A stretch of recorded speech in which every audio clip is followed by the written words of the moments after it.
I have learned two things in this life.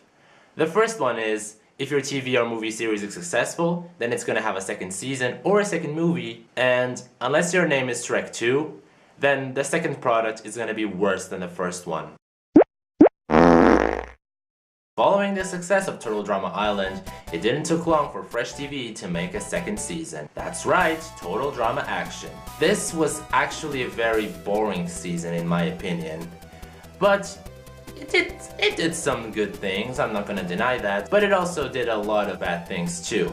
And that's exactly what I'm here to tell you about. 50 things wrong with Total Drama Action. A big problem that will become more evident is the bad writing of every episode. The cast had pointless characters. Bridget and Jeff's separate personalities got eclipsed with them always kissing each other. The e-scope thing was annoying.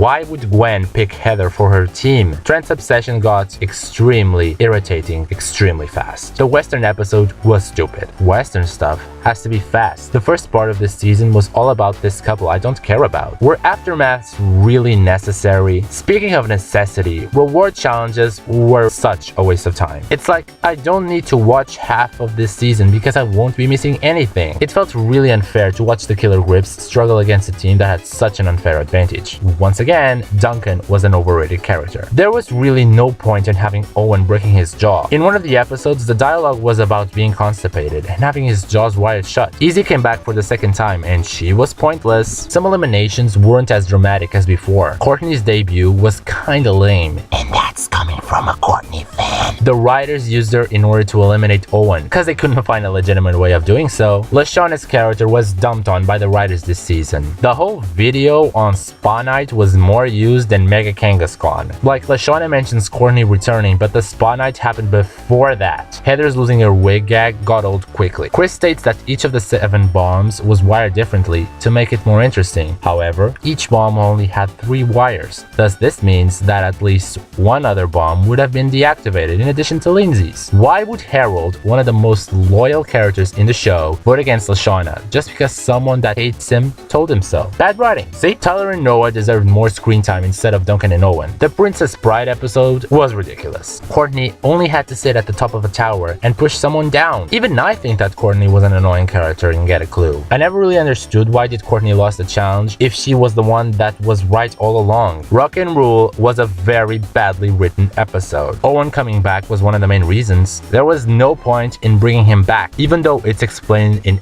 every episode that he remains in the game. He just had to give that vote to Courtney, and no one was smart enough to tell him that voting for someone with immunity is incredibly stupid. Once again, Lindsay's elimination was ridiculous. Courtney and Beth were disgusting to watch. I'm sorry, LeShawna Jr., you are not Mr. Coconut. The girls' alliance was shorter than Tom Cruise.